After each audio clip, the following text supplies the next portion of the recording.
في قرية هادئة تقع بين الغابات والأنهار، كان يعيش طفل اسمه سامي. كان سامي محبا للاستكشاف ويملك فضولا لا حدود له.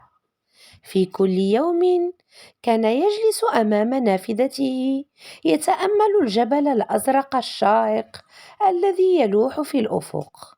كان الجبل محاطا بالغيوم دائما، ولم يجرؤ أحد على الاقتراب منه، لأن الأساطير تقول إنه مسكون. وذات يوم، بينما كان سامي يتجول في الحقول القريبة من الجبل، لاحظ شيئا غريبا: حجر أزرق مضيء نصفه مدفون في التراب. حمله سامي، وعندما لمس الحجر شعر بدفء غريب يسري في يديه، وظهر عليه نقش قديم يقول: من يملك حجر النور يفتح له باب السرور. عاد سامي إلى بيته وقرر أن يعرف سر هذا الحجر. في الليل وضعه قرب النافذة، فبدأ يضيء بقوة غير عادية، وانفتحت نافذة دائرية من الضوء على الحائط، كأنها باب إلى عالم آخر. اقترب سامي منها ببطء، وعندما مد يده جذبته النافذة إليه بقوة، فاختفى داخلها في لحظة. وجد سامي نفسه في عالم غريب مليء بالأشجار العملاقة والأنهار الفضية، وكان هناك مخلوق صغير يطير حوله بجناحين مصنوعين من نور.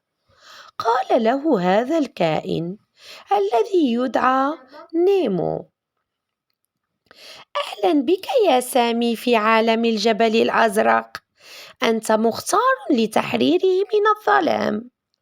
فقد كان هذا مكانا مزدهرا قبل أن يستولي عليه ملك الظلام. كان ملك الظلام قد سرق نبع الضوء، وهو مصدر الحياة في الجبل، وجعله مكانا كئيبا وخاليا من الألوان. وحده من يملك حجر النور يمكنه إعادة الحياة إلى هذا العالم. قرر سامي فورا أن يساعد. أعطاه نيمو خريطة سرية تقوده إلى قلعة ملك الظلام في أعلى القمة.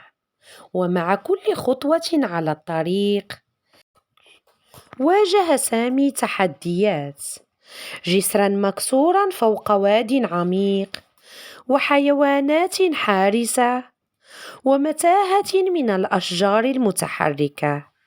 لكنه استخدم ذكاءه وشجاعة قلبه ليتجاوزها. عند الوصول للقلعة وجد نبع الضوء مسجونا داخل قفص من الظلام. رفع سامي الحجر الأزرق فأطلق شعاعا قويا كسر القفص، وتلاشى الظلام في كل مكان. عاد الجبل الأزرق مضيئا بربيعه وألوانه. شكر سكان الجبل سامي وأعطوه هدية صغيرة: صندوقا يحتوي على بذور سحرية إذا زرعها في عالمه سيخرج منها نباتات تنير الليل. قبل أن يعود سامي قال له نيمو: الشجاعة لا تحتاج سيفا أو درعا، بل قلبا مؤمنا بالخير. فتح سامي عينيه فوجد نفسه في غرفته ومعه الحجر الأزرق والصندوق. ابتسم وعرف أن المغامرة لم تكن حلما، بل حقيقة ستظل ذكرى لا تنسى.